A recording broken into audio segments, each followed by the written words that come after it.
y nuevas ideas entre todos.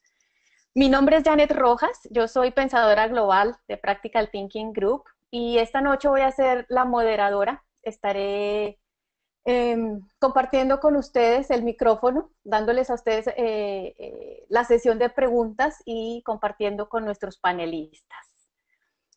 Antes de comenzar, permítanme, pongo aquí. Antes de comenzar, me gustaría recordarles el uso de esta herramienta. Todos tienen en su panel, en la cajita de herramientas, un botoncito que tiene una mano, ¿verdad? Me gustaría entonces que, si me están escuchando, levanten su manito y me dejen saber si me están escuchando bien y si están prestando aquí atención.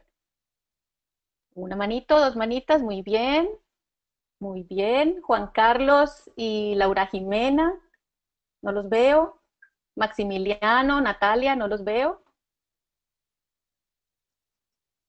Súper. Entonces, cuando tengan una pregunta, cuando quieran hacer un comentario, me levantan la manito y yo les voy a dar el micrófono, les voy a abrir el micrófono. Si quieren compartir su webcam, estaremos felices de verlos y si no, es solamente con el audio. ¿Listo? Bueno, les quiero contar que para los que nos acompañan por primera vez, somos Practical Thinking Group, una empresa de consultoría. Hoy nos acompaña Experta Consulting, también empresa de consultoría. Y les quiero hablar un poquito acerca de Practical Thinking. Nuestro negocio es probabilístico, quiere decir que existen muchas variables que nos identifican y nos pueden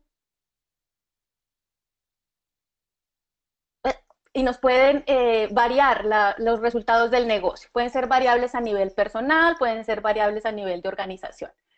¿En qué estamos nosotros enfocados? Nos enfocamos en el manejo de las relaciones interpersonales, nos enfocamos en el manejo de las personas. Les proveemos a las personas ciertas habilidades estratégicas, técnicas e interpersonales. Y creemos firmemente que estas habilidades son una manera de generar un gran impacto en la organización, de forma que las organizaciones obtengan resultados y por tanto obtengan lo que esperan producir en su compañía y de esa forma ir transformando el mundo a nivel organizacional. Por otro lado, les quiero compartir lo que nosotros llamamos Practical Thinking Experience o PTX. Nosotros trabajamos, como les mencionaba, con estos tres tipos de habilidades, estratégicas, técnicas e interpersonales. Como ven en su pantalla, tenemos 6 áreas de especialización. A nivel estratégico, la madurez organizacional, el alineamiento estratégico y la gestión de portafolio. En habilidades técnicas, especializaciones en rescate de proyectos y programa, en el diseño y el rediseño de oficinas de proyecto, y en habilidades interpersonales, cultura organizacional, gestión de cambio organizacional, comunicación y gestión de conflictos. Entonces, ¿qué es lo que nosotros hacemos? Nosotros combinamos estas áreas de especialización, combinamos de manera que, dependiendo de la necesidad del cliente, de la dolencia que él tenga, las adecuamos, las combinamos y las entregamos. ¿De qué forma las entregamos? En la parte izquierda tenemos el gráfico. Los podemos entregar a nivel de consultoría, a nivel de conferencias, a nivel de talleres o cursos, o a nivel de mentoría o coaching. Cualquiera de estas combinaciones es la manera en que nosotros entregamos la combinación de las soluciones. Y al final, ¿qué tenemos? Una solución personalizada, una solución adaptada a la necesidad del cliente, a la dolencia que él tenga. Y por último, esta parte de abajo es las fases con las cuales entregamos nuestros servicios, que son la preparación, la ejecución, presentamos un plan de acción y por último, una implementación. Bien, eso es lo que básicamente es nuestros servicios en Practical Thinking Group. Ahora me gustaría presentarles a nuestros panelistas, me gustaría que ellos se introdujeran a sí mismos, así que los dejo con Karen y con Alberto. Karen.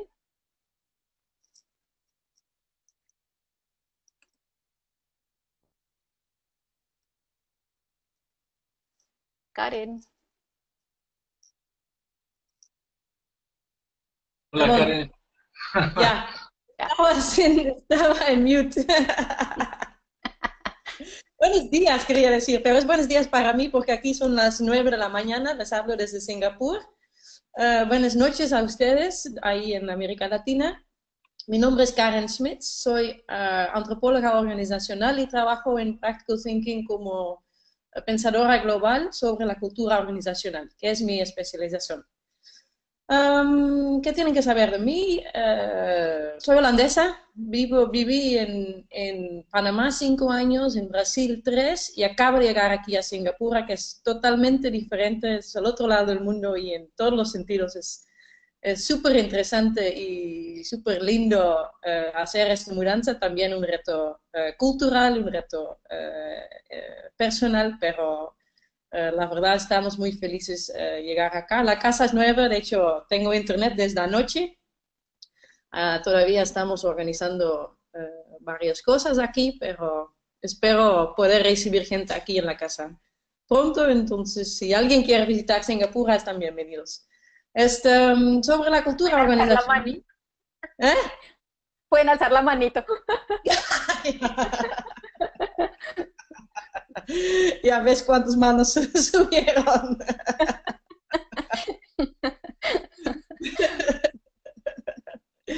Muchas gracias.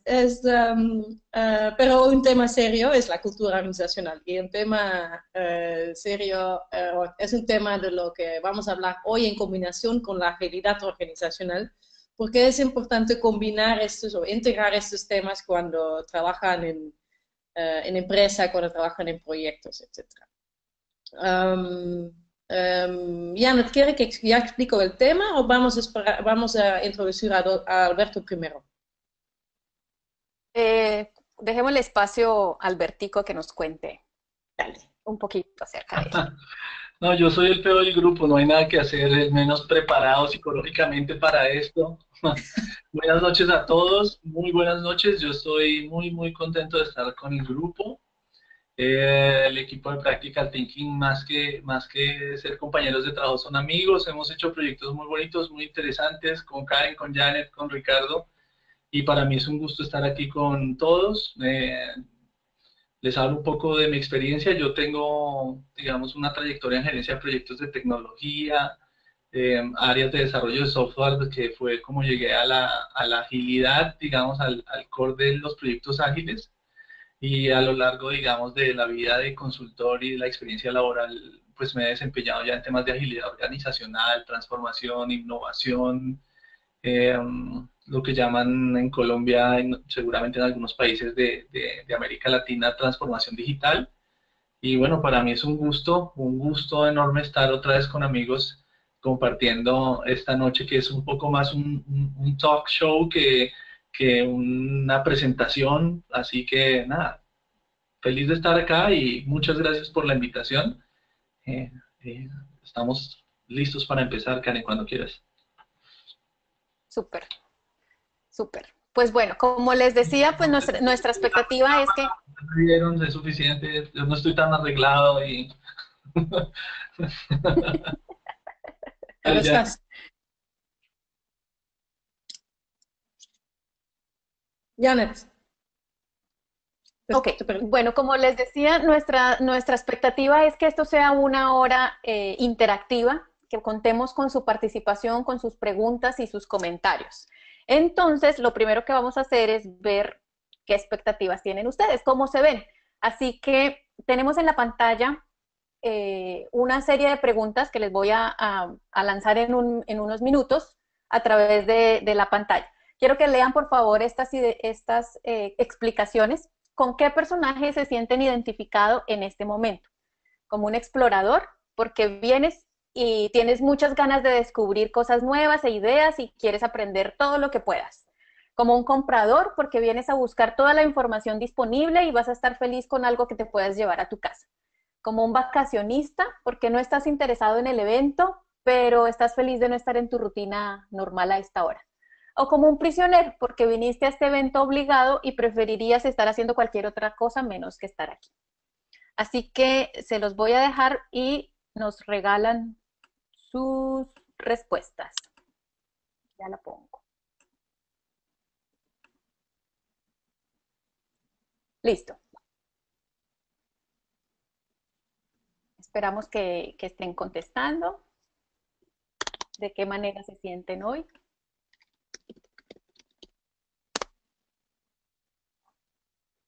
¿A qué vinieron?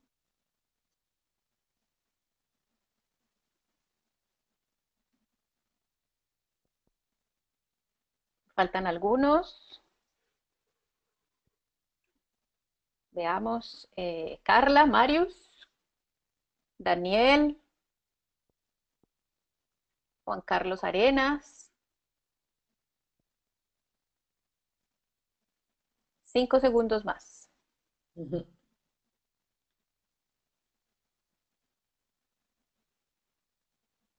Muy bien.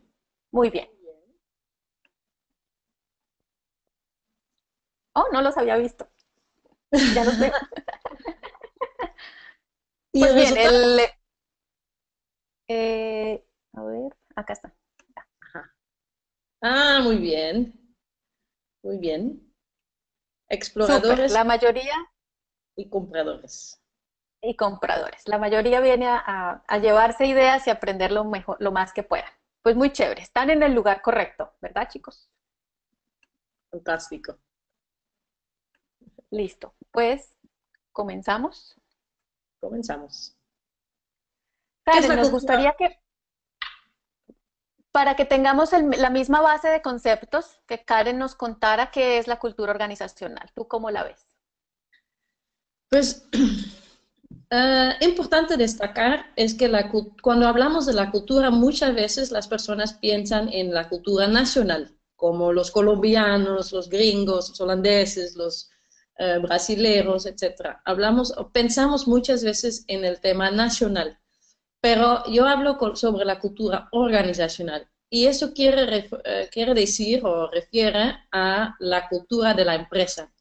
Para mí, cada empresa tiene su propia cultura, tiene sus reglas escritas, no escritas, sus valores, cada empresa tiene su forma de actuar y todo lo que vemos en una cultura nacional tiene una empresa también. Yo soy antropóloga organizacional y antropólogas tradicionalmente estudian tribus, un tribu en las Amazonas, por ejemplo, o en Perú, o lo que sea. Y van a vivir con este tribu para entender el idioma, cómo la gente vive, cómo la gente trabaja en conjunto, etcétera. Pues para mí cada empresa, la verdad, es un tribu. Cada empresa tiene aspectos de un tribu, no sé si puedes decir tribunales, pero de un tribu, como un chief, es el CEO, como las reglas escritas, no escritas, tenemos lugares donde nos juntamos para tener reuniones, etcétera, etcétera. Y la cultura organizacional es clave en obtener suceso en la empresa, en crear equipo, en mejorar la colaboración y en llegar a resultados. Uso un modelo que está en el próximo slide que es bien fácil para explicar la cultura organizacional. No es mío, ese modelo viene de MIT, del profesor Shine, y él explica que la cultura organizacional realmente tiene 3 niveles. Y el primer nivel son los artefactos, que es el nivel más fácil de descubrir, más fácil de ver cuando entras a una empresa, cuando quieres entender la cultura organizacional, porque muestran los aspectos culturales superficiales sobre el logo, los colores corporativos, cómo funcionan las procesas dentro de una empresa. Este primer nivel es bien fácil. Cuando entras a una nueva empresa, por ejemplo, entras en el lobby, ahí está la recepcionista y está tal vez tienen posters en el lobby, ahí ya sientes algo de la empresa. Algunas empresas lo tienen muy abierto, otras empresas lo tienen bien cerrados. En algunas empresas la recepcionista ni te habla y en otras son muy amables. Ahí te da algunos sentimientos de la cultura organizacional. Pero si quieres realmente entender la cultura tienes que ir más profundo y ahí llegas a los valores de la empresa, los valores corporativos. Y tengo que destacar que hay dos versiones de valores. Hay valores, ¿cómo se llama? Aspirational, aspirational, como deseadores, que son los valores que los ponen en un pared, ¿no? Nuestra empresa es honesta, somos transparentes, tal, tal, tal. Esas palabras lindos. Son lindos, pero lo más importante es ver si esos son los valores que la gente también practica en su día a día. Y esa parte realmente dice más de la cultura organizacional que los valores deseados. Generalmente esos valores son bien, ¿cómo se dice? Son diseñados por una empresa de marketing o a través de una sesión en el campo, pero no realmente es lo que la gente vive, lo que la gente siente, lo que la gente está viviendo en el trabajo diario. Y ese nivel es muy importante para entender la cultura, y cuando una empresa quiere trabajar con otra empresa, esos valores tienen que ser alineados de una forma. El nivel más profundo son los supuestos básicos. Ahí está, ese es el último nivel, es el ADN de la cultura. Es muy difícil descubrir eso, es la parte profunda de la empresa y viene desde sus fundadores, viene de existir un buen tiempo. Lo puedes descifrar solo cuando empiezas a hablar con los fundadores, cuando ya vives bastante tiempo dentro de la empresa, para entender bien por qué se hacen lo que hacen en el nivel de valores y lo que muestran en los artefactos. Entonces así están alineados los tres niveles también. Y en el trabajo como antropóloga organizacional, reviso culturas en proyectos, en empresas, para ver cómo están desarrollando y cómo se puede mejorar. Y lo digo así porque cambiar es muy fácil, muy difícil, disculpa. Cambiar una cultura de un lado al otro es muy difícil, pero sí se puede mudar o se puede ajustar aspectos culturales también. Y eso creo que de este tema vamos a hablar hoy en colaboración o en conexión con agilidad en empresas. Súper, gracias, Karen. Bueno, en ese mismo orden de ideas, entonces tienes tú la palabra, Alberto. ¿Qué significa para ti agilidad organizacional? Si quieres, pasemos de una al siguiente slide, y yo creo que ahí hay unas buenas referencias. Básicamente, la agilidad organizacional es un derivado de unos valores que han nacido hace algunos años en algunas industrias, y esos derivados básicamente son la capacidad de adaptación. Digamos que cuando tratamos de resumir la agilidad organizacional, nos da es como una capacidad de adaptación que nos permite, como dice McKinsey, identificar y responder oportunidades, o el propio PMI, que habla de adaptación y velocidad en términos de rapidez. Básicamente la realidad de lo que pasa en las organizaciones es el cambio y la competencia global hoy en día nos ponen en unos contextos de adaptación mucho más importantes. La dinámica de la competencia y la dinámica del mercado, la velocidad con la que cambian la demanda del consumidor o del cliente es sustancialmente más rápida en periodos de tiempo mucho más cortos, y entonces eso hace que las organizaciones tengan que ser mucho más ágiles, como se les llama, y básicamente es una capacidad de adaptación y velocidad. Eso, por supuesto, significa unos cambios culturales muy profundos, que es la razón por la que estamos compartiendo el espacio con Karen hoy, porque ese cambio cultural para llegar a esa agilidad, de lo que antes se defendía como una rigidez, que era un beneficio, una organización estructurada, sólida, y lo que para algunos autores es lo que se llama robustez, pues hoy en día se ve como un defecto, porque esa robustez hace ver, digamos, muy lento y muy demorado las organizaciones. Si uno lo ve, digamos, el escenario típico de comparación es el sector financiero. El sector financiero es robusto financieramente, es robusto en sus políticas, pero es un mercado o es una industria que es muy difícil de maniobrar, que es muy difícil tomar decisiones y cambiar hacia una adaptación, una cultura o incluso una gestión de un portafolio de proyectos de una manera un poco más dinámica. Se ven muy rígidas, son mucho más precavidos, incluso mucho más conservadores en la toma de decisiones. Entonces uno ve el contraste de lo que conocemos como el movimiento fintech, que es todo, digamos, las startups y el emprendimiento alrededor del negocio financiero, y se da cuenta que es todo lo contrario, son modelos de negocio mucho más flexibles, mucho más adaptativos, y eso hace que la competencia sea muy ruda, y es incluso se considera que es el segundo sector, después de obviamente la tecnología y el software y el hardware, el sector financiero el más impactado por el tema de agilidad organizacional y con mayor necesidad de adaptación. Entonces yo creo que ahí está, digamos, un poco resumido qué es la agilidad organizacional, es esa capacidad de adaptación impulsada por unas condiciones de mercado y una nueva generación que es mucho más difícil de satisfacer y que cambia mucho más rápido de criterios o de gustos o de necesidades y crea nuevos resultados de manera muy rápida. Si quieres, Karen, digamos que les traía un poco este disco que nos une, digamos, en un contexto a Karen y a lo que, digamos, el área de dominio de Karen y la mía.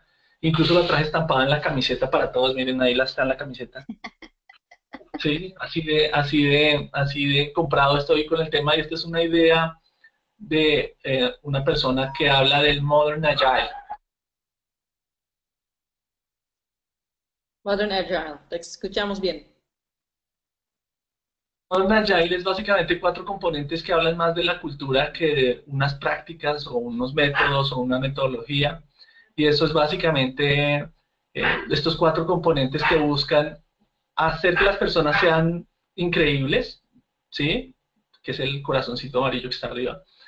Y eso tiene, digamos, varios contextos, como por ejemplo lograr que las personas se sientan increíbles al usar nuestros productos o acceder a nuestros servicios.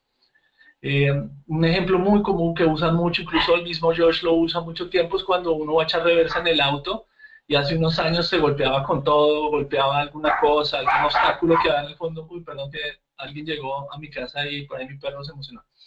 No sé si lo escuchan, pero seguramente es así. Entonces, cuando uno echaba reversa no tenía ahora, hoy en día tenemos cámara y somos los mejores parqueando y aparcando el auto y somos, digamos, excelentes conductores. Y realmente el problema no está en la cámara o la resolución o la iluminación, sino en que nosotros somos mejores, nos sentimos mejores, lo hacemos mejor y nos sentimos increíbles. Y un poco ese es el sentimiento que hay detrás. Eso también aplica para nuestros equipos, las personas con las que trabajamos, la gente que nos rodea en la organización. El segundo valor es el azul que está abajo, que es hacer de la seguridad un prerequisito. Y aunque esto es de otro estudio, Google tiene un tema cultural muy interesante sobre una cosa que se llama Rework, que es un proyecto que ellos llaman Rework, que es maravilloso.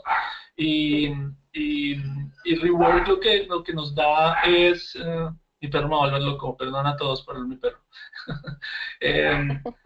Lo que hace Rework es poner unos valores sobre el contexto y en el estudio de los equipos de alto desempeño descubrieron que los equipos que realmente lo hacen bien y los grupos que realmente trabajan de verdad lo hacen en una red de seguridad y de confianza. Que no se trata de qué tan buenos son las cualidades, no sé, voy a decir nombres de aquí del chat, de Iris, o de Guillermo, o de Alberto, o de Carla, sino la confianza que tienen como grupo, si llegaran a conformar un grupo y cómo interactúan entre ellos, es lo que realmente hace la diferencia. Entonces, digamos que el agilismo moderno lo que promueve es que construyamos en nuestros grupos de trabajo esa red de seguridad. El tercer valor es que construyendo sobre esas dos, la idea de crear cosas increíbles y hacer que las personas se sientan increíbles con lo que hacemos. Y esta red de seguridad que construimos a lo largo, digamos, del grupo de trabajo, pues nos permitimos experimentar y aprender. Aquí las equivocaciones son más un método de aprendizaje, así como cuando aprendemos a caminar o nuestros niños pequeños o nosotros cuando éramos bebés o niños y aprendíamos a caminar y nos caíamos, nuestros padres y nuestros familiares no nos regañaban, sino que nos aplaudían y nos decían, vamos, síguelo intentando, lo estás haciendo bien, cada paso que das es mejor que el anterior, y así aprendimos a caminar. Entonces un poco la experimentación pues es consecuencia de esa adaptación que hablábamos en el slide anterior. Cuando uno se está adaptando, pues está haciendo cosas nuevas que no había hecho antes y probablemente esa capacidad de aprender y de experimentar pues también conlleva inevitablemente algunos defectos y algunos errores, algunos fallos, y lo importante es aprender de ellos. Digamos, hay un libro muy interesante de John Maxwell que se llama A veces se gana, a veces se aprende, en vez de a veces se pierde, que sería, digamos, habla muy del contexto de esa experimentación y de ese aprendizaje. Y el último valor que yo como agilista lo tengo que decir y que muchos grupos con los que he trabajado y muchas empresas a las que hemos ido, eh, siempre pasa es que se les olvida, digamos, en todo este contexto maravilloso, el tema de entregar valor de forma constante. O sea, todos son felices, la gente la pasa súper chévere, somos los mejores amigos, experimentamos, pero no producimos nada. Y los negocios, nos guste o no, pues viven de los resultados, no de las intenciones, ni de los sentimientos, ni de sentirnos felices. Eso es parte fundamental del contexto en el que producimos valor, pero la razón por la que estamos juntos es producir valor. Y yo creo que ahí es donde rescatan un poco en este disco ese cuarto valor, es que no olvidemos que siempre trabajamos en grupo, en proyectos y en las organizaciones para producir valor. Y creo que con eso está mi parte de Agile. Eh, Introducido. la introducción, claro, por supuesto. Justo cuando el perro ya hizo silencio, porque yo ya no tengo que hablar, por supuesto. Cuando ya se cayó el perro. Vale, bueno, a mí me gustaría que profundizáramos un poquito más en qué se diferencia entonces, ya va que no alcanzo a ver, en qué se diferencia de implementar agilidad en proyectos. Esta, digamos aquí, la agilidad en proyectos, al igual que cuando hacemos proyectos, es como un conjunto de prácticas. Es decir, hablamos del método X, el método Y, la práctica X, usar valor ganado, el cronograma, curvas de desempeño, indicadores. Esas son prácticas. La agilidad, si quieres pon el siguiente slide, digamos la agilidad es lo que hacemos en los proyectos, es lo que en el slide está a su lado derecho. Unas prácticas, digamos, para traer a colación el más famoso es el famosísimo Scrum, que es, yo creo que es el 80, si no el 90% de las implementaciones de los que se llaman a sí mismos ágiles, hacen algo similar a Scrum, parecido a Scrum o sustentado en Scrum. ¿Sí ven? Ya empezó a ladrar, pero otra vez porque estoy hablando. Pero básicamente lo que hay detrás de eso es hacia la izquierda lo que realmente estamos y la razón que nos une acá, y es que esas prácticas que pueden ser ilimitadas, que pueden ser antiguas, que pueden ser, por ejemplo, todo lo de Lean o Just-in-Time Production, que están muy alineadas al concepto Lean, que es mucho más antiguo que Agile, realmente se unen es a través de lo que conocemos como la mentalidad, que es lo que lleva al cambio cultural, es esa transformación interna en la mente de cada individuo y de grupo como colectividad que nos lleva a apropiar 4 valores, que son los famosos 4 valores del agilismo, y los 12 principios que son los rectores de esas muchas prácticas. En los proyectos lo que hacemos es utilizar las prácticas, pero en las organizaciones lo que necesitamos son los valores y la mentalidad, que es más un cambio cultural y de transformación.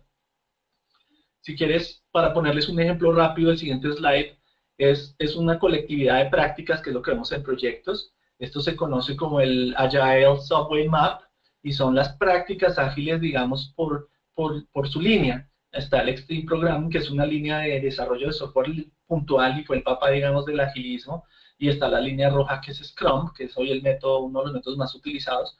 Esto está muy ligado al software, pero hoy en día se puede usar en, si no todas las industrias, en la mayoría, y yo soy de la línea que creo que es de apropiar algunas cosas y no todas. Yo no tengo que ser 100% agile o 100% tradicional, puedo tener un modelo más híbrido y más constructivo, pero cuando uno no entiende esto, hace lo que está en el siguiente slide. Cuando uno no entiende los valores y se va solo a las prácticas, Janet, si me ayudas con el siguiente slide, lo que hace es enredarlo todo, digamos. Este concepto es exactamente el mismo que el anterior, y es cierto, pero les voy a poner un ejemplo. Cuando uno quiere aprender a hablar o a dominar un idioma, no le regalan un diccionario.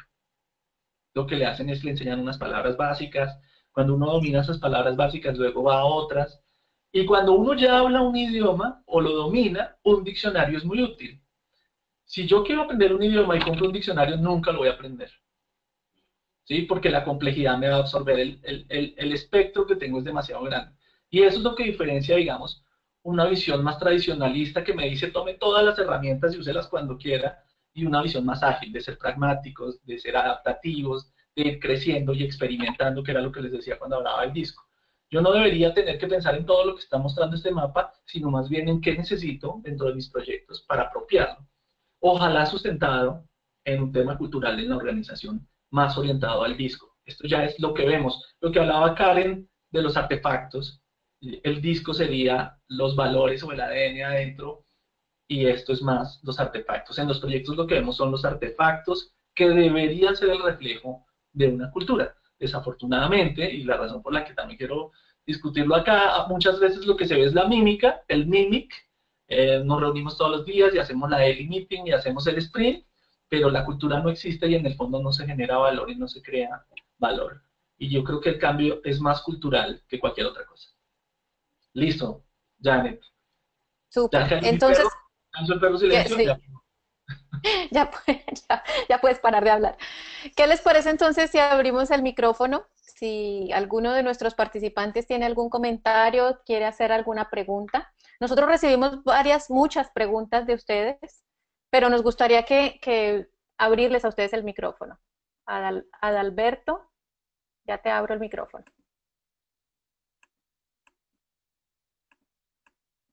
Adalberto tiene una pregunta. Tal vez el mismo también. Ok, ¿ya me escuchan? Escuchamos. Ok, bueno, buenas noches para Latinoamérica y buenos días para Karen.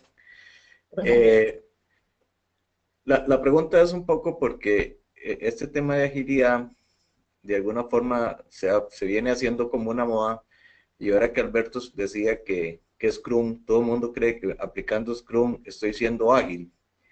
Y con lo que acabas de explicar, definitivamente por aplicar Scrum no es que estoy aplicando ágil, y puede ser que estoy aplicando inclusive mal Scrum y estoy haciendo menos ágil.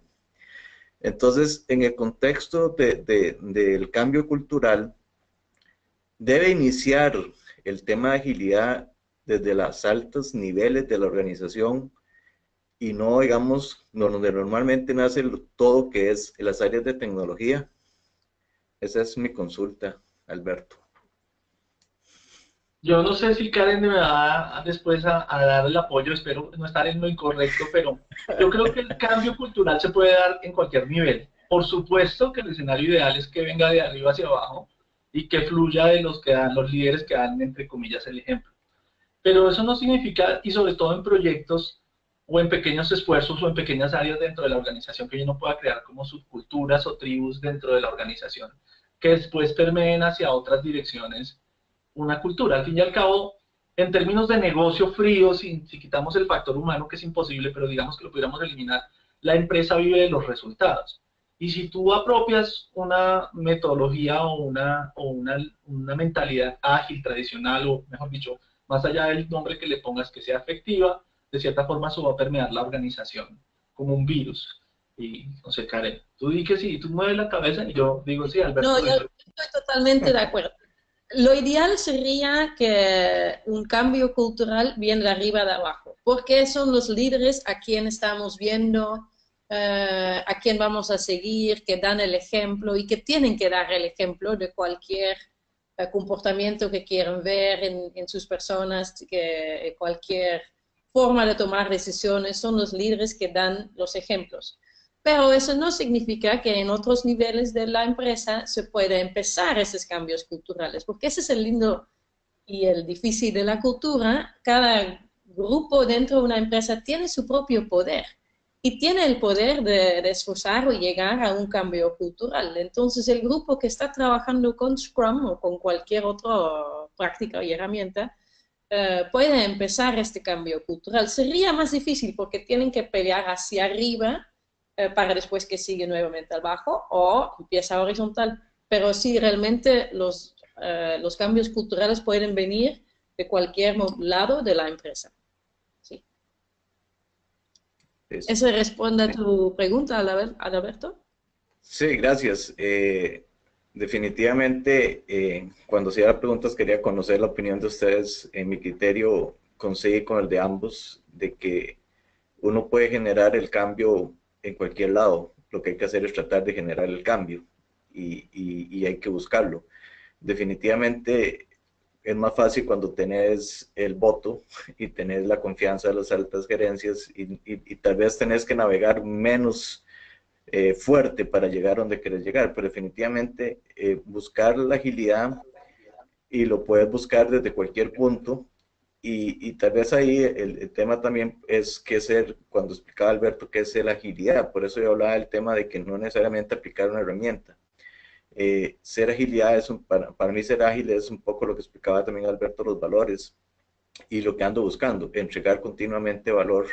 Y eso significa no solo que hago los sistemas más rápido, pongo una funcionalidad más rápido, sino es que también ayudo a quitar tal vez grasas en los procesos, a involucrar personas que no están involucradas 100% en un proyecto, que son importantes y relevantes, y eso me va a permitir ser más ágil, etcétera. Entonces, es un poco lo que yo entiendo. No tengo la experiencia que tienen ustedes en los dos temas, pero es un poco la forma en que yo veo la agilidad, y totalmente de acuerdo con que eso está relacionado con cambio cultural. Súper, gracias Adalberto. Marco, también tienes una pregunta, te voy a abrir el micrófono. Marco, ¿nos escuchas? Sí, sí, los escucho perfectamente. ¿Ustedes a mí? Claro y fuerte. Muchas gracias. Miren, la consulta viene por este lado.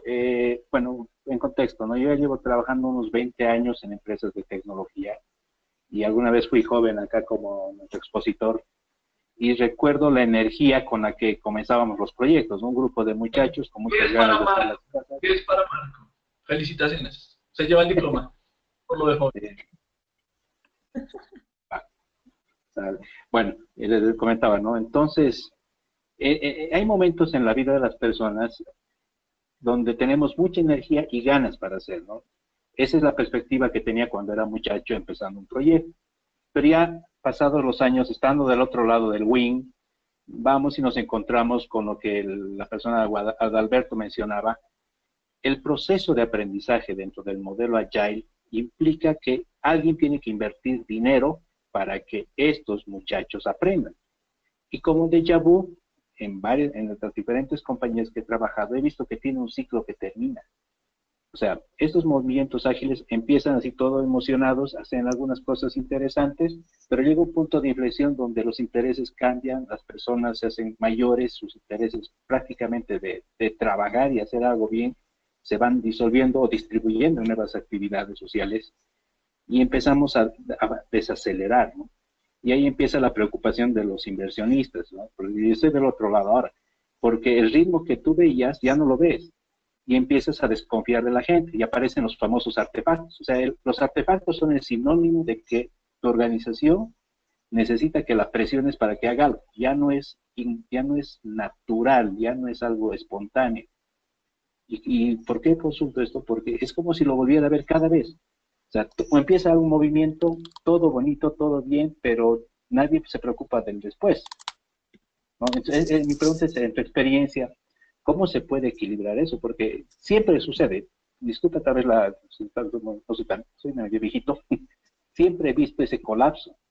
Llega un punto donde ya los inversionistas, los directores, empiezan a desconfiar del trabajo de la gente y ya no están tan flexibles en invertir en el aprendizaje. Sí, digamos que me robó la palabra un poco Marco, y digamos que yo creo que no es solo un tema de agilidad o de proyectos. Yo creo que desafortunadamente en el mundo organizacional, en el mundo empresarial, hay muchas modas que se aplican un poco como robots, ¿no? Incluso cuando eres proveedor, muchas veces hasta los clientes en el absoluto desconocimiento de qué significa ser agile, o qué significa ser project management, o qué significa eh, Six Sigma. No es que te puedo decir mil cosas.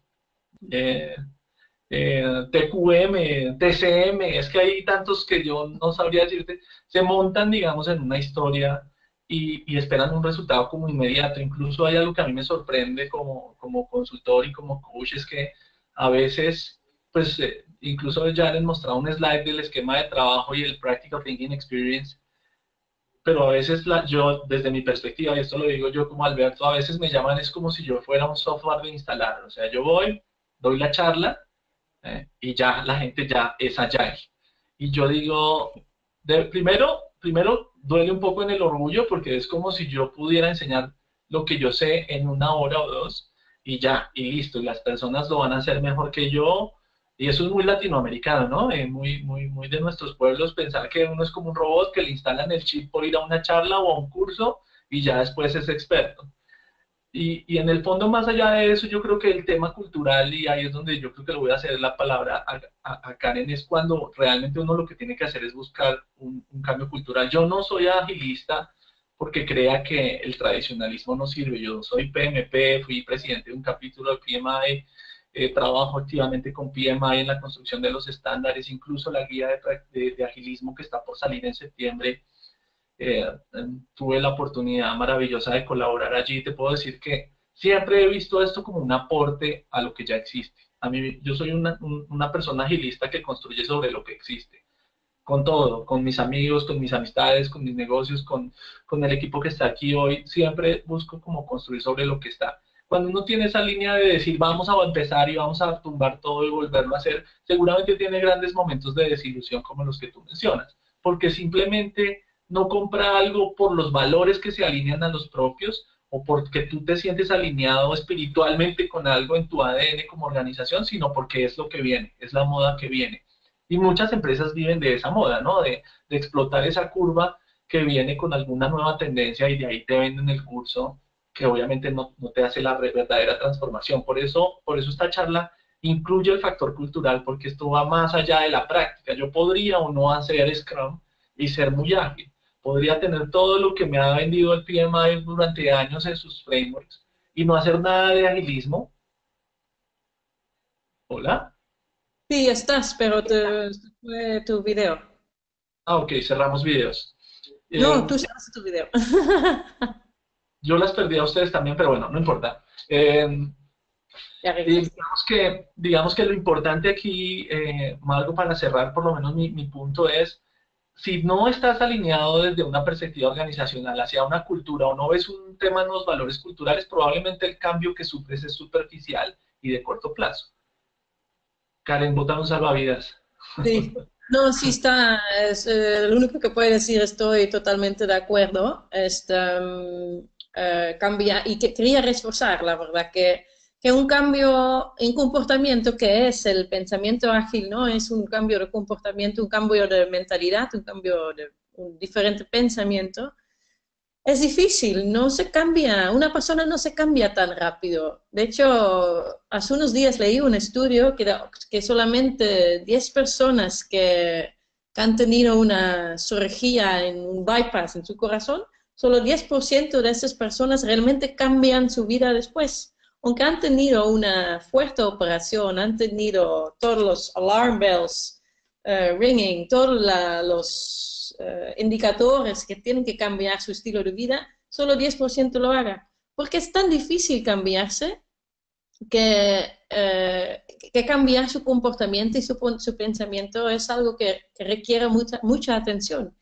Y realmente lo podemos hacer solamente si profundamente creemos en este cambio, que realmente creemos que este cambio es necesario, si estamos de acuerdo para que tenemos que hacer el cambio y tenemos el conocimiento. Y ahí al rato voy a dar la palabra a Janet, porque ahí creo que es importante también mezclar un poquito de gestión de cambio. Un cambio cultural se hace a través de una gestión de cambio.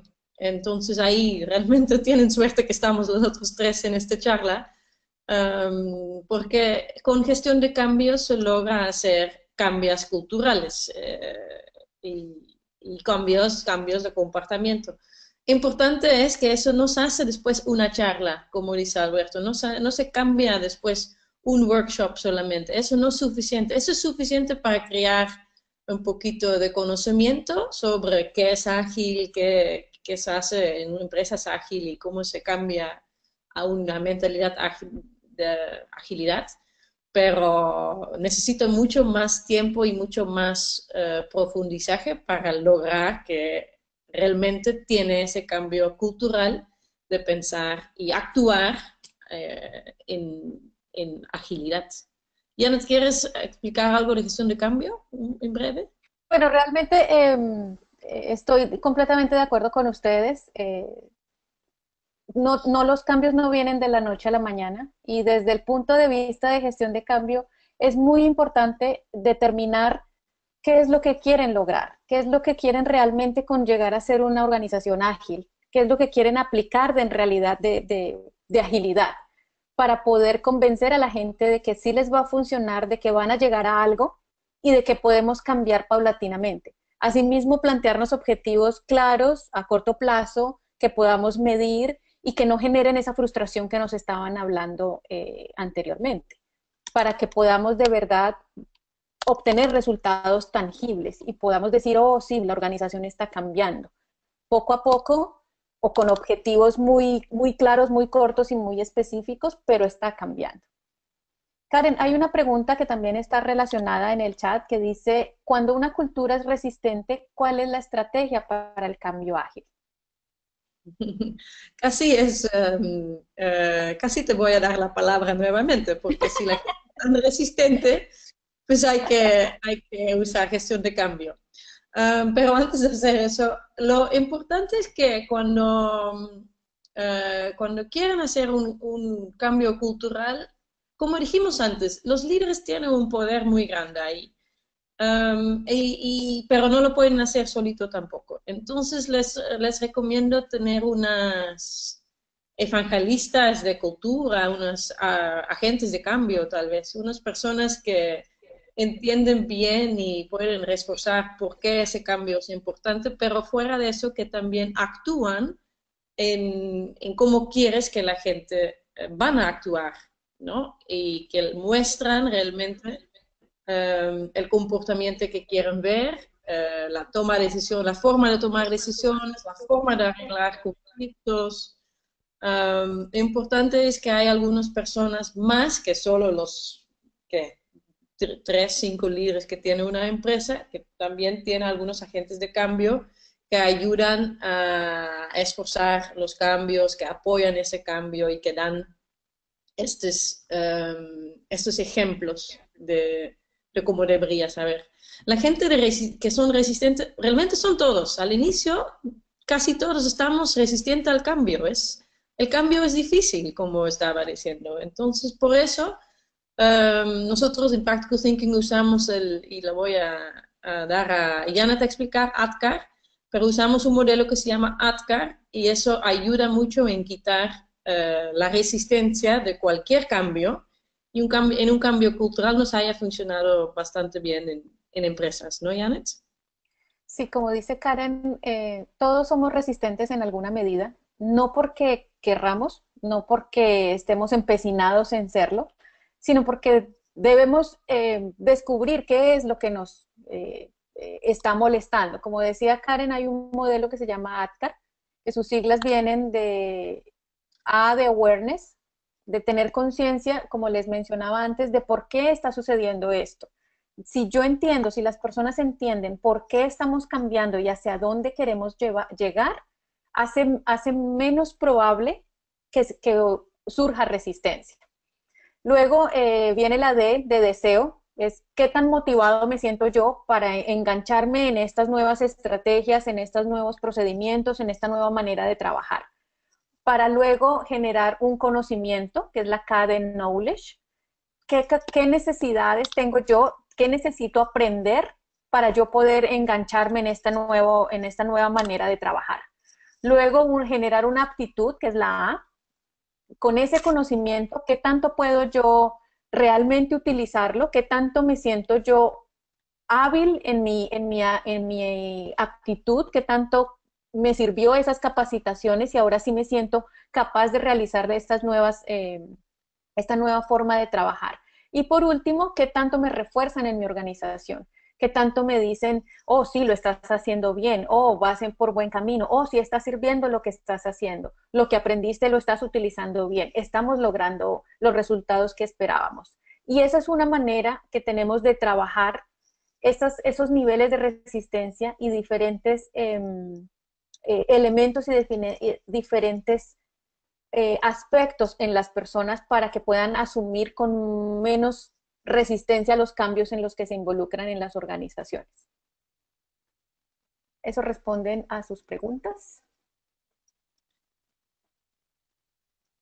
Bien. ¿Alguien más que quiera participar? ¿Alguien que tenga algún comentario? Que nos levante su manito. O ya se nos durmieron. Nos hace falta el perrito de Alberto. No, No, si están... quieres traigo, es un perro bestial. Yo quería un lobo guarro como el de Juego de Tronos, pero tengo un pomerania miniatura, así que, digamos, si uno lo ve de lejos, en la sombra, puede pensar que es un lobo guardo, un lobo gigante, monstruoso, pero no, es un pomerania miniatura de apartamento. Muy bien. Bueno, Sandra está escribió bien. otra pregunta. Sandra escribió otra pregunta. ¿En qué medida se pueden alinear o sincronizar metodologías cascada y ágil? Esa es para mí, de entrada.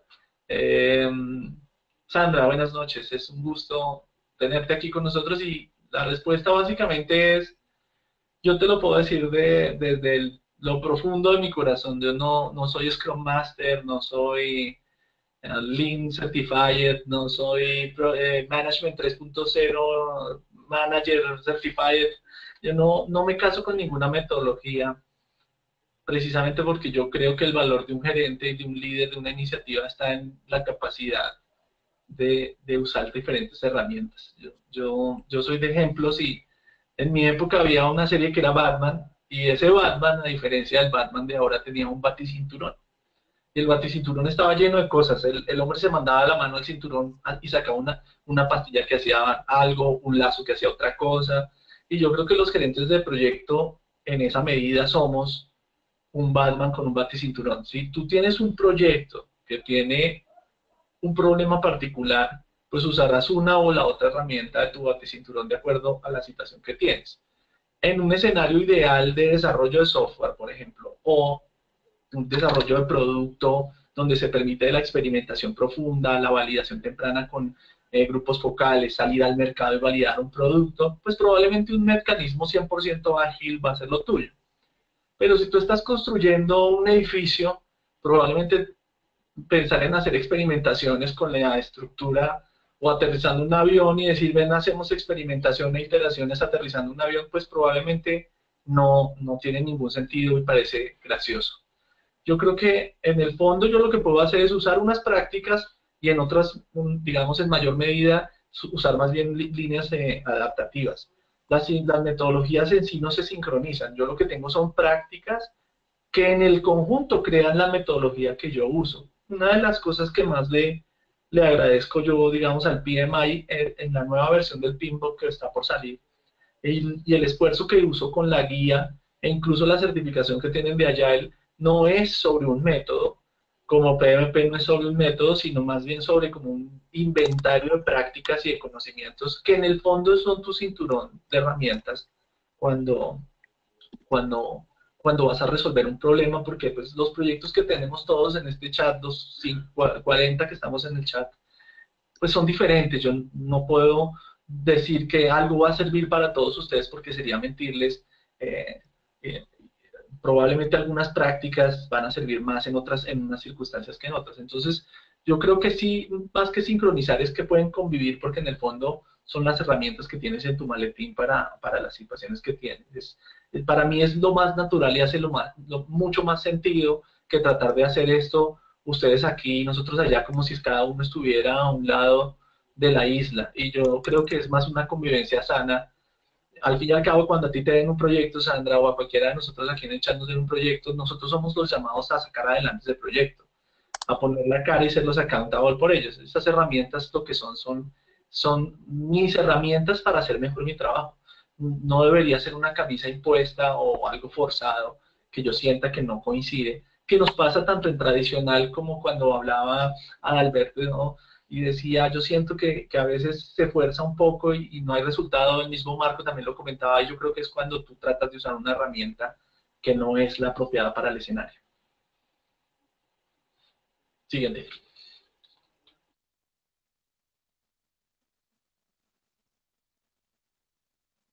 Bueno, aquí tenemos otra pregunta. ¿Alguien más tiene alguna pregunta en la audiencia? Que levante la manito. Bueno, aquí tenemos una de las preguntas que se enviaron cuando se registraron. Tenemos esta. ¿Cuáles factores hacen más difícil la implementación de la agilidad? Alberto, ese es tuyo, Alberto. total. Hay dos. Sandra volvió a preguntar una cosa que lo va a responder muy rápida. Y dice, una organización que trabaja con una Perdón. PMO. La PMO, en el fondo, es una organización dentro de la misma organización grande, digamos, una estructura dentro de la organización que lo que hace es apoyar a los gerentes de proyecto. Cuando uno tiene diferentes tipos de proyecto, podría tipificarlos y generar estructuras de gestión generales para cada uno. Al fin y al cabo, el único que sabe cómo gerenciar el proyecto es el gerente del proyecto. La PMO siempre debería ser un apoyo para la gente del proyecto y no, digamos, un rector. Entonces, sí, claro que sí, habrían unos parámetros. Digamos que la teoría más básica es lo que conocemos como el modelo de Ralph Stacey, que es un modelo de complejidad y adaptabilidad del problema, que te da a ti, digamos, una noción de dónde ubicarte. Eh, yo publiqué un artículo en projectmanagement.com sobre el tema muy general, porque obviamente pues eso específico sería muy largo, pero le podrías dar una mirada a ese modelo porque es muy interesante y te ayuda como un poco a entender qué tipos de proyectos y en qué tipos de problemas se mueven. Para darle la oportunidad a Daniel con su pregunta, dice, el entorno de instituciones públicas es muy diferente a las privadas. Pues en fin último, muchas veces no es productividad. ¿Qué tipo de herramientas pueden calar mejor en este tipo de organizaciones? Yo creo ciegamente, Daniel, que en todas se puede y en todas va a calar. Pero el tema de gestión de cambio va a ser más difícil seguramente en las públicas porque tienen una inercia y unas restricciones globales diferentes. ¿Sí? Entonces, eso hay que entenderlo y es, ¿cómo decirlo? Yo he trabajado proyectos ágiles en organizaciones públicas y no ha sido fácil, pero hemos tenido excelentes resultados, incluso más de los que he tenido en el sector privado, porque la transformación es aún más profunda. No significa que fue más fácil, fue mucho más difícil, porque el sector público es mucho más desconfiado. Yo creo que la palabra aquí es confianza. Es más desconfiado, es más apático a un cambio. Creo que vive más de la inercia de lo que ha pasado por los siglos de los siglos que en una búsqueda competitiva, porque el sector público, digamos, no adolece de una competencia rígida, digamos, dinámica y fuerte como el sector privado. Pero eso no significa que las personas adentro no puedan cambiar un poco y apropiar. No significa que las personas dentro de esos proyectos no quieran trabajar mejor ni quieran hacer las cosas, digamos, más ágilmente o adaptarse, o que no tengan los mismos problemas que el sector privado. Simplemente yo creo que es la inercia del mercado general público, digamos, del sector público en general, que hace que ellos sean más apáticos a ese cambio. Y en el fondo lo que tienes es una mayor resistencia, pero las prácticas en sí serían las mismas, porque al fin y al cabo, como gerente de proyecto, como gerentes de proyecto o como líderes de iniciativas, nuestro llamado es a producir resultados públicos, privados, mixtos, lo que sea, nosotros somos llamados a transformar y a llevar el cambio a través de resultados.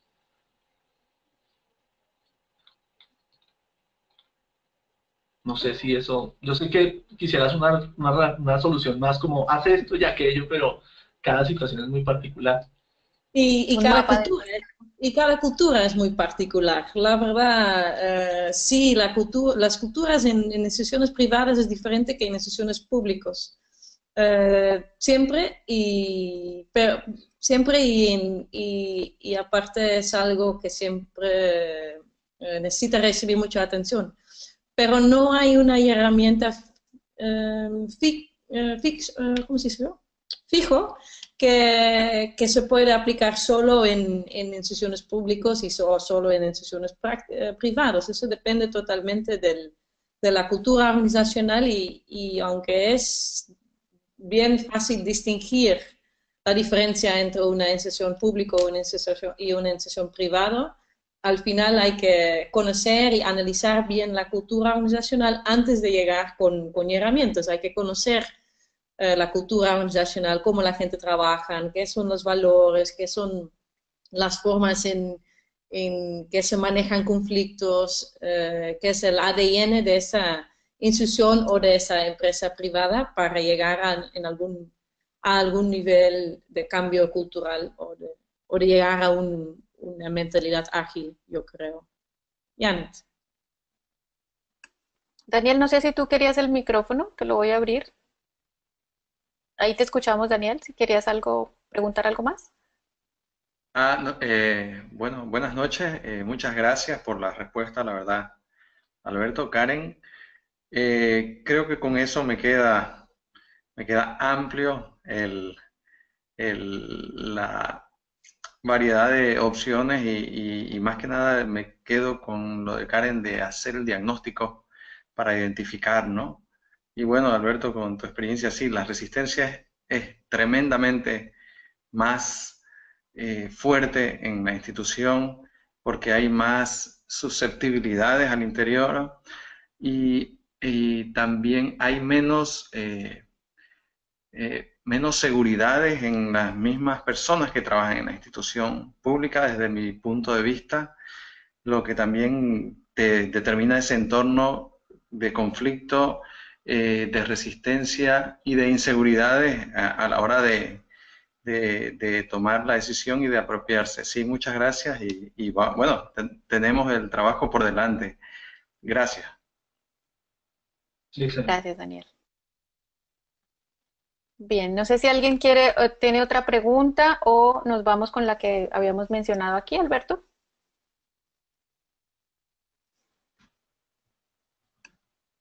¿Cuáles Ok. factores hacen más difícil la implementación de la agilidad? Yo creo que algo que decía Marco al inicio es clave. Yo creo que si algo dificulta la agilidad es pensar que agilidad es el trabajo más rápido, más barato y mejor. Digamos que la agilidad lo que busca es la eficiencia que pudiera resultar en algo más barato, más rápido y mejor. Eso está claro. Pero no porque el proceso productivo de las personas cambie. Digamos que hay un experimento que siempre hago y es preguntarle a las personas qué palabras vienen a su mente cuando uno dice proyectos ágiles o cultura ágil o agilidad organizacional. Y la palabra que sobresale del experimento es rapidez, rápido, veloz, rápido, rápido, rapidez, rapidísimo. Esas son las palabras que brillan en ese experimento. Llevo años haciéndolo y la verdad es que lo último que pasa con la agilidad es rapidez. Lo que pasa es que hay una adaptabilidad que me permite que la toma de decisiones se haga en el menor tiempo y esa adaptabilidad me hace más eficiente. Yo me doy cuenta de mis errores más rápido, lo que en agilidad conocemos como fail fast, y digamos que le han sumado últimamente el fail safe, por lo que hablábamos de tener un entorno rápido para experimentar, validar, aprender y que no sea catastrófico. Y el otro, digamos, eso es desde el punto de vista del sobreoptimismo de pensar que la agilidad va a ser más rápido. Y el otro factor que lo hace más difícil es, digamos que hay un caso muy, muy sonado dentro de la agilidad, que es el caso de Spotify. Spotify es una empresa que tiene un único producto en el que la compañía gira alrededor de todo el producto. Digamos, cuando yo veo un banco, por ejemplo, el banco tiene un portafolio de productos y no es una organización que gira en torno a un solo producto. Entonces la agilidad no se puede ver como lo veríamos en Spotify. Pero el caso que traigo de Spotify en particular no es por cómo ellos se construyeron, sino porque incluso siendo uno de los modelos más estudiados de agilidad organizacional y de agilidad de desarrollo de producto, incluso hoy tienen openings laborales de coaching. Entonces, ¿a qué va la pregunta? Y es, muchas personas creen, y creo que lo dijo Karen o Janet, e incluso creo que lo dijo al principio o antes de que empezáramos la charla cuando estábamos hablando, antes de que ustedes se unieran, eh, y es que a las personas se les olvida un poco que necesitan apoyo. A veces el coach no es el que más sabe, sino el que me ayuda a pensar con más claridad. Hay coach personales, hay coach profesionales, hay coach organizacionales, hay diferentes tipos de coach, pero incluso las personas que hoy estudiamos en términos de agilidad y de aprendizaje organizacional buscan coach. Y yo creo que ahí es donde está la clave y de las cosas más difíciles. La gente cree que puede leer un artículo, o por ejemplo la guía Scrum, para ser muy puntuales, que es un documento que tiene 9 hojas y 4 de ellas son agradecimientos, autores, donde buscar más información y gracias por venir. O sea, es un documento de 5 hojas y muchas de las personas que hay en el mercado se hacen llamar, digamos, expertos en Scrum porque leyeron la guía y creen que es súper sencillo. Incluso los propios autores de la guía dicen, no se dejen engañar por la simplicidad del proceso.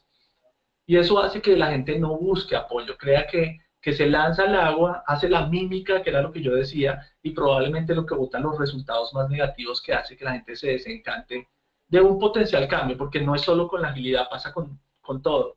Entonces, donde hay una verdadera ganancia de aprendizaje y de fortalecimiento de los procesos organizacionales a través de un cambio cultural, se termina convirtiendo en una moda, no da los resultados, y como yo quiero es ese paliativo, esa aspirina, ese analgésico inmediato, pues realmente siento una gran desilusión y busco la siguiente granola digamos, de la moda de administración. Pero en el fondo lo que debería pasar es un acompañamiento más profundo. No pensar en ese acompañamiento profundo sería el segundo factor.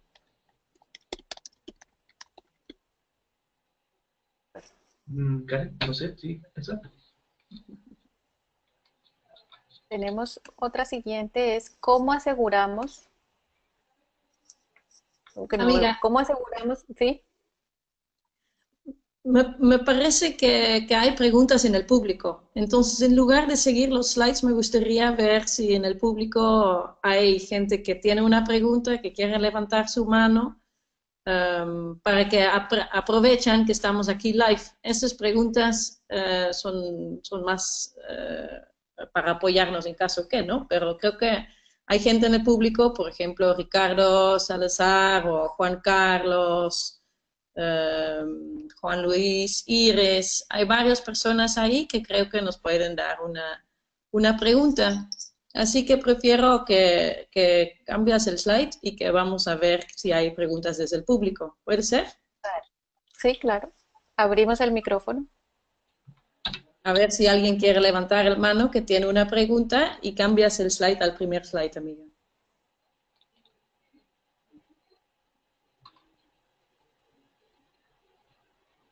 Marco García, ¿tiene una pregunta? ¿O César? Natalia, ¿está ahí, veo? No tenía una, pero ahora puedo tener. Ah, muy bien. A ver, cuéntanos. Bien, les comento el contexto, ¿no? Hoy estamos atravesando en la empresa que trabajo un cambio de esto, ¿no?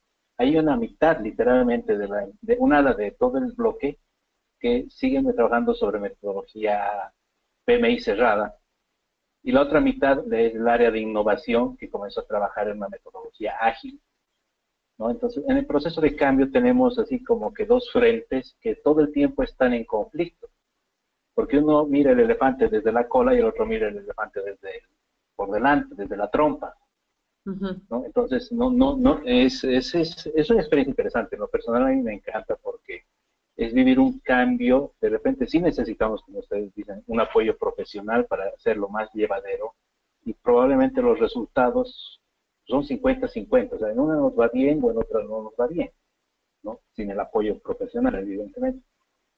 Pero mi consulta va en esto, Diego, ¿no? ¿Cómo se puede establecer un consenso o una transición, digamos, de un método de comunicación para llevar a una transición? Porque no estamos hablando de una organización que se está moviendo completamente, sino que estamos hablando de dos polos que eventualmente de alguna manera vamos a tener que aprender a vivir juntos. ¿Alguna sugerencia? Culturas, dices, ¿no? Sí, dos culturas. Dos Sí. tribus, literalmente. Tribus, sí. Pues ¿cómo lo hacen los tribus? Se buscan, y eso es la verdad, ahí está la respuesta también. Empiezas con un diagnóstico cultural para entender las diferentes aspectos culturales que tienen los dos tribus. Importante ahí es pensar o recordar que no solamente enfocamos en las diferencias. Tenemos la tendencia de cuando vemos en otro grupo, verlos diferente y decir, ellos son diferentes que nosotros somos diferentes que ellos, y creamos en inglés se llama us versus them, y creas la verdad creas mucha distancia entre los grupos. Pero cuando estás haciendo un diagnóstico cultural y abres realmente la puerta para ver qué aspectos culturales tenemos diferentes y similares, encontrarás que hay muchas cosas que tenemos en común. Tenemos objetivos en comunes, tenemos tal vez valores en comunes, formas de trabajar en comunes. No son tan obvios, hay que buscarlos. hay que buscar. Pero importante es evitar pensar tanto en las diferencias y buscar qué aspectos culturales tenemos en común. Usar estos aspectos culturales que tienes en común para crear o integrar los dos grupos al inicio. Y de ahí, poco a poco, se puede trabajar en quitar las brechas entre las diferencias. Pero lo importante primero es buscar qué hay en común y cómo podemos trabajar en conjunto, qué objetivo tenemos en común. Tenemos una estrategia en común. Si no hay ni una estrategia en común, ni un objetivo en común, ¿por qué están trabajando en conjunto? Realmente ahí empieza. Y de ahí vas bajando los aspectos culturales para entender bien las diferencias y cosas que tienen en común, las similitudes. Alberto, ¿querías añadir algo de eso? Y digamos desde el punto de vista, eso pasa mucho en las organizaciones y creo que va a lo que preguntaban al principio de si el cambio debía venir de arriba únicamente o desde cualquier lado. Van a haber grupos, por supuesto, que se sienten más tentados por temas de agilidad y de las prácticas ágiles como la innovación, todo lo que es desarrollo de nuevos productos, las áreas de marketing, eh, el desarrollo de productos, desarrollo de software, las áreas de tecnología de apoyo al negocio.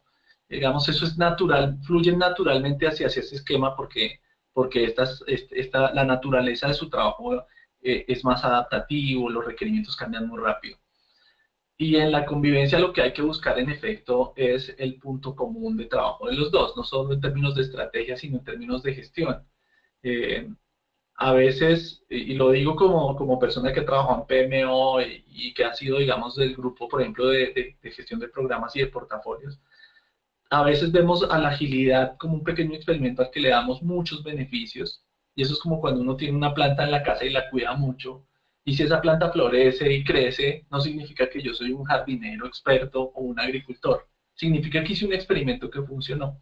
Y en la agilidad esa magia se rompe cuando trato de replicar el modelo a gran escala, porque por alguna razón en la agilidad la gente cree que si le funciona en pequeño el Scrum o lo que sea que está haciendo en experimento, después le va a funcionar en la organización. Y eso no funciona así porque a escala pues hay muchos factores culturales y de coordinación de equipos y de estos silos que existen dentro de las organizaciones a veces que ni siquiera creamos, sino por temas geográficos.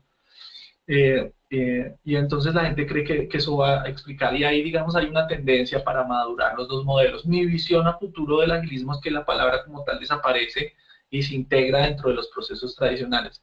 Y las PMOs como organismos de control pues también tienen que madurar más hacia un organismo de visión y de colaboración de trabajo de equipos.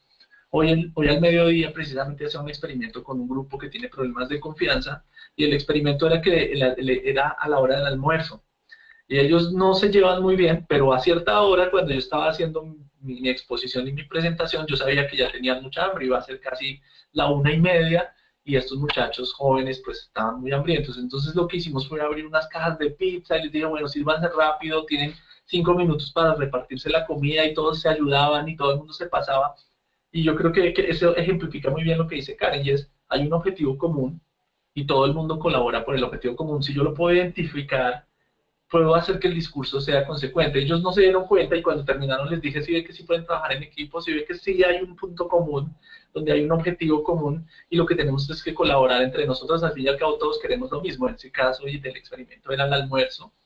En el caso de los proyectos es mostrar resultados y hacer que la compañía sea viable o crezca o tenga futuro o sea innovadora. No sé cuál será el objetivo estratégico como hablaba Karen, pero digamos que ahí es donde uno tiene que trabajar en los puntos comunes, entender las diferencias y los dolores de las diferentes áreas, pero también entender que tiene que construir el puente a través de lo común.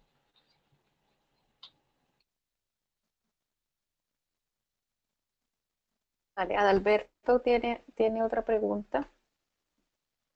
Adalberto, te escuchamos.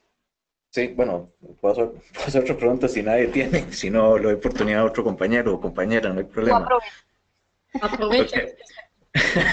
Ok, no, es que escuchando a Alberto, y bueno, le está súper interesante la conversación.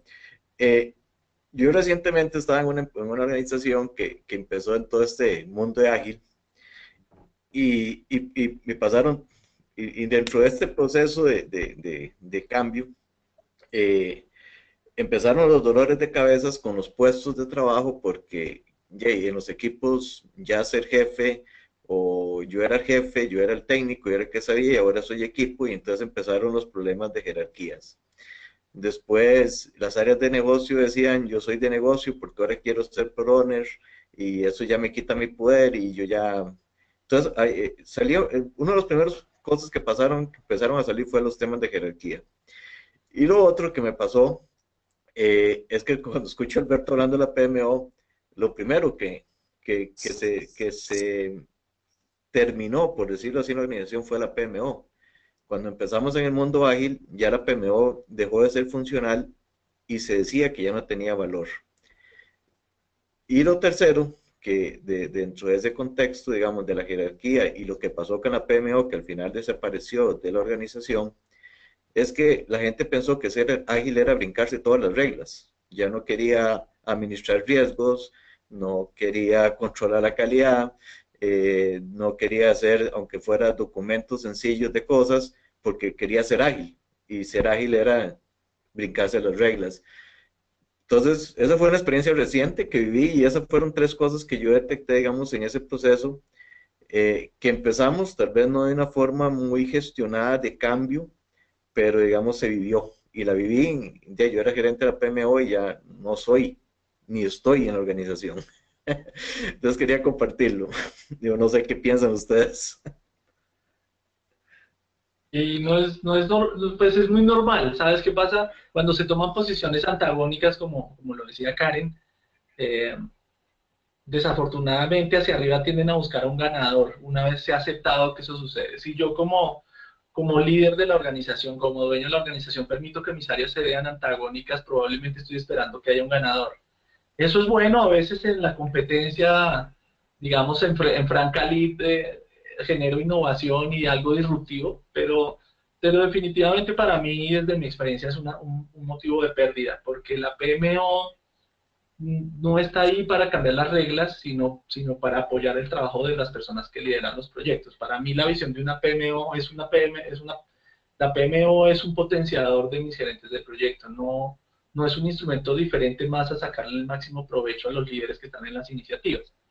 Seguramente es una empresa de tecnología, seguramente es una empresa de desarrollo de software, el caso en el que estás, porque el único escenario sustancial donde la gente cree que agilidad es no documentar y no hacer procesos es en el área de desarrollo de software, que es más una debilidad de nosotros los ingenieros de programación, que creemos que no documentar es suficiente, pero la verdad es que eso es insostenible en el tiempo porque en el proceso productivo yo me puedo dar ciertos privilegios de no documentar extensivamente, pero inevitablemente hacia la operación, un producto que no está acompañado de la documentación debida, no digo la estricta, pero la debida, pues es un producto inmantenible. Es decir, me creo yo un propio vínculo vicioso con las personas que construyeron el producto, porque nadie es capaz de administrar un producto que no está bien documentado.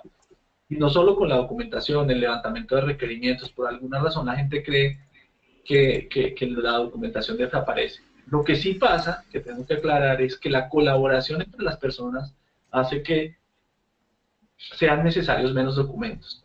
Desde el otro punto de vista, si tú lo ves, la gerencia de proyectos se ve burocrática porque muchos de los gerentes de proyecto, incluso los famosísimos PMP certificados, tienden a estar más pendientes del acta, el mail, el resumen, lo que se dijo, los compromisos, como si eso tuviera que ir todo en unas planillas de hojas de cálculo debidamente documentadas con colores rojo, verde, tarde, temprano, cuando realmente el llamado de los gerentes del proyecto y de los líderes de los proyectos es la colaboración. Más allá de las actas, más allá de los archivos de hojas de cálculo, más allá de los documentos de Word y los mails, el verdadero llamado es a la colaboración. Desafortunadamente, así como el agilismo se ve, no hay documentos y no hay procesos, el tradicionalismo se ve como el otro espectro que dice todos son papeles y nada es colaboración. Entonces yo en ambos escenarios encuentro deficiencias y yo creo que es un punto medio donde documentamos lo suficiente para estar tranquilos, pero también colaboramos lo suficiente para producir de manera efectiva y eficiente. Gracias. Con gusto. Janet. Te preguntaban si habías escrito algo relacionado de las PMOs en este mundo de agilidad. ¿Cómo mover la PMO a ese mundo ágil? Digamos que las PMOs desafortunadamente tienen un problema hoy en día y es que desaparecen. Una PMO, ¿qué es? ¿Qué es una PMO? Una PMO desafortunadamente se vendió como un estructurador del proceso de desarrollo. Yo lo escribí hace unos meses en una conferencia, la isosificación del trabajo. O sea, todo está en ISO, todo está documentado, debidamente diligenciado, su formato, versión, número, no sé qué. Entonces, si yo soy el dueño de una empresa y llamo a una PMO, el primer valor que me da una PMO es estandarizar los procesos. Yo me siento cómodo con ellos y los felicito. Un año después una PMO me dice, no, hemos aprendido y hemos mejorado el modelo, aquí está la versión 2 del modelo de gestión. Perfecto, yo como dueño de la empresa digo, excelente, la PMO sigue generando valor. Pero el tercer año, ¿qué le voy a decir? ¿Qué me va a decir la PMO a mí? ¿Que me va a traer una nueva versión del modelo de gestión? Le voy a decir, mijo, ¿cuántos modelos de versión me tiene que generar? ¿Y qué tanto pudo cambiar entre la versión 1, la 2, la 3, la 4? Y llega el momento en que la PMO pierde valor cuando se dedica específicamente al tema de procesos. El agilismo incluso de alguna forma desacredita eso cuando dice que es mejor interactuar entre personas que definir procesos. Y eso, digamos, es una discusión que podría ser para otra charla. Entonces, una PMO hacia donde tiene que migrar es hacia el tema de flujo de valor, lo que llaman en el mundo tradicional el Enterprise Project Management Office o el EPMO, que es la evolución de la PMO, que ya es más como un rector del destino hacia donde vamos, que me ayuda más hacia el portafolio y lo que hace es apoyar a los gerentes y a los líderes con los instrumentos que manejan. El agilismo necesita también instrumentos de gestión y las PMO son valiosas para eso. Necesita tener claridad sobre el avance hacia los objetivos y la entrega de valor de negocio. Eso es inevitable en un gobierno, y digamos en un gobierno corporativo y entre más grande sea la organización. Eso se tiene que dar. El problema es que la fricción se queda en el proceso. ¿Lo haces así o lo haces así? ¿Llenas el formato? ¿Calculas el indicador o no calculas el indicador? Y eso es como si uno peleara con el médico por el examen que se debería tomar o no. Eso no tiene ningún sentido. Ambos están trabajando por lo mismo y lo que deberían estar es buscando ese punto común para trabajar. Las PMOs, no solo las ágiles, sino todas en general, tienen que migrar de un simple rector de procesos, un simple estructurador de procesos y procedimientos en la organización, a un tema más colaborativo y de apoyo, digamos, entre los líderes de las iniciativas y el valor de las iniciativas y el valor que eso lidera, que, digamos, en la gerencia tradicional se conoce como la gestión de beneficios, que es mucho más allá del proceso. Incluso, digamos, a nivel personal, creo que todos los procesos se pueden ir al carajo dependiendo del proyecto en el que estoy. Todo depende del proyecto. Desafortunadamente queremos estandarizar hasta el proceso del proyecto cuando por definición es único e irrepetible. Entonces puede que hayan cosas comunes, que es lo valioso de tener un proceso marco, pero nunca debería ser una camisa de fuerza. Y si tú vas a Alberto bueno, los que hemos hablado, si ustedes lo piensan, a veces uno entra a una organización y la PMO parece que le estuviera uno poniendo tarea. Lléneme el formato tal. Hay un control de compuerta o el famosísimo gate check.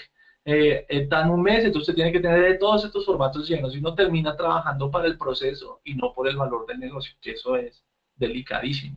Porque no importa qué tan grande sea la organización, eso es destruir valor porque estás haciendo las cosas por hacerlas. ¿Sí? Y eso, pues obviamente mitiga la emoción, le quita emoción a las cosas, destruye la cultura dentro del grupo, y cambiar la cultura, lo decía acá en el primer slide, es muy difícil, eso puede tomar tiempo y no es fácil haber tomado malas decisiones y luego corregirlas si uno deja que pase y pase el tiempo. Y las PMOs a veces por mantenerse firmes en una posición desconocen, digamos, el valor o el poco valor que tiene un instrumento. No sé si alguna de las chicas me quiere ayudar. Vamos a cerrar con el tema de cultura, nos quedan 5 minutos, así que les voy a mandar uno de los polls y les queremos preguntar. Es una buena idea, Janet, porque pensé, la gente ha tenido 90 minutos para darnos preguntas. Realmente yo también tengo una pregunta al público y está en el poll, entonces si puedes lanzar el poll sería genial. ¿Qué tan importante es la cultura organizacional en tu empresa? A ver si la gente puede responder.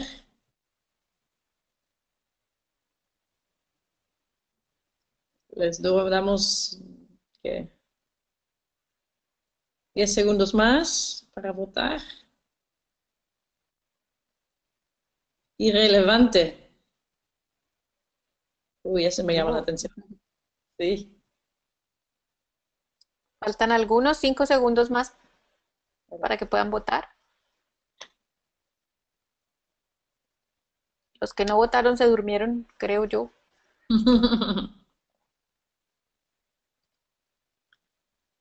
Bueno, lo vamos a cerrar. Listo, cerramos el poll. 4% irrelevante. Irrelevante. Qué asustador es eso. 9% poco importante. Alguien que está aquí en el público que respondió que la cultura organizacional en su empresa es irrelevante o poco importante, ¿quiere contarnos sobre su respuesta? Puedes levantar la mano. Levanta el manito y te damos el micrófono. O al contrario, alguien que dice que la cultura es muy importante, porque obviamente es lo que queremos escuchar, pero porque es lo obvio, estaba buscando si alguien me quiere explicar cómo la cultura organizacional puede ser poco importante o irrelevante en su empresa. ¿Alguien que votó ese ¿Ninguno? quiere levantar su mano? Nadie quiere levantar la mano, están cansaditos. Daniel. Daniel, te voy a dar el micrófono. Hola, Daniel. Hola. Bueno, en mi empresa es poco importante en este momento. Hace un mes yo te hubiera respondido irrelevante. Ajá. En este momento poco importante porque en nuestra sección de trabajo estamos comenzando a tratar de generar valor. Pero esta es una sección que podría decir es un 10% de toda la institución y en el otro 90% no se genera.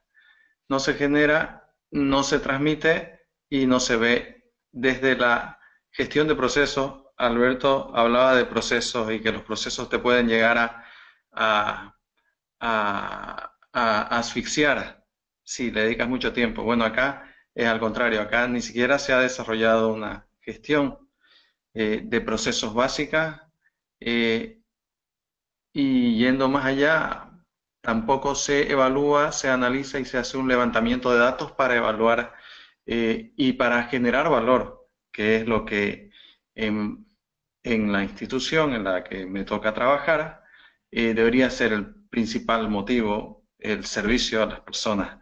Y si pierdes de vista que el servicio es tu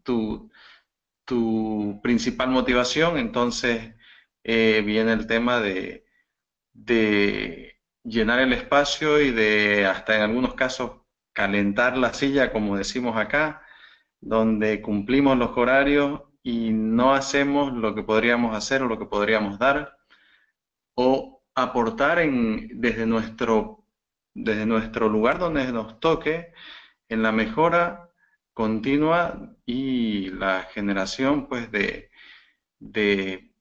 servicios de calidad a la gente que es donde nos toca trabajar.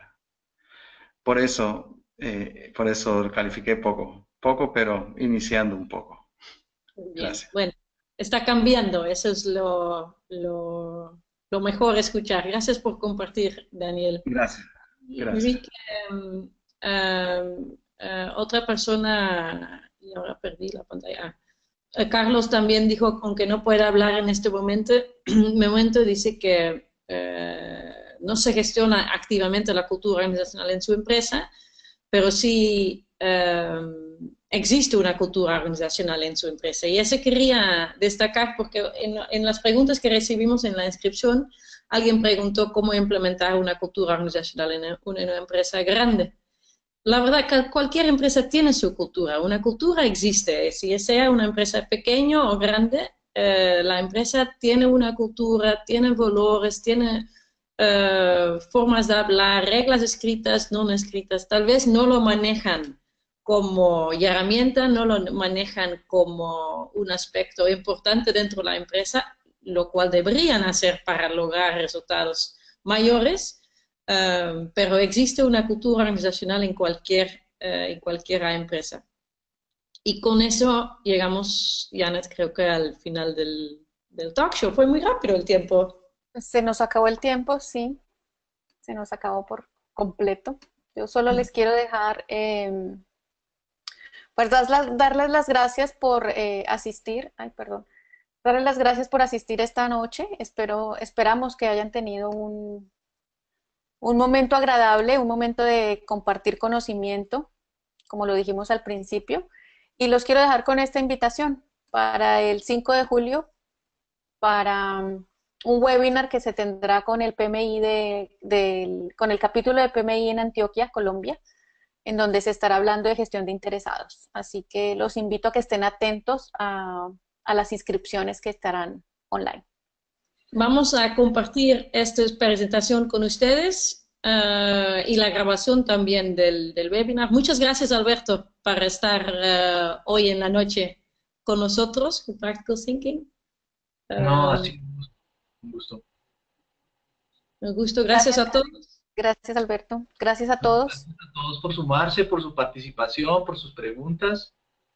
Y la próxima vez prometo voy a ir a hacerme el peinado y verme mucho más pues a la altura de estas chicas tan lindas y no tan en camiseta. Yo venía en un estilo diferente y Tú eres el fan. pasó un rato maravilloso y las preguntas, aunque pues tratan de ser un poco genéricas para no entrar en detalles profundos y alargar la discusión, se hicieron con muchísimo gusto. Gracias a todos los que preguntaron cosas y de verdad por ustedes por darme el espacio de volver a trabajar con ustedes. Encantado. Encantado igual. Que tengan buena noche. Descansen. Buena noche y buen día para ti. Gracias a todos. Hasta el futuro. Hasta el viernes ya. Feliz noche para todos. Chao.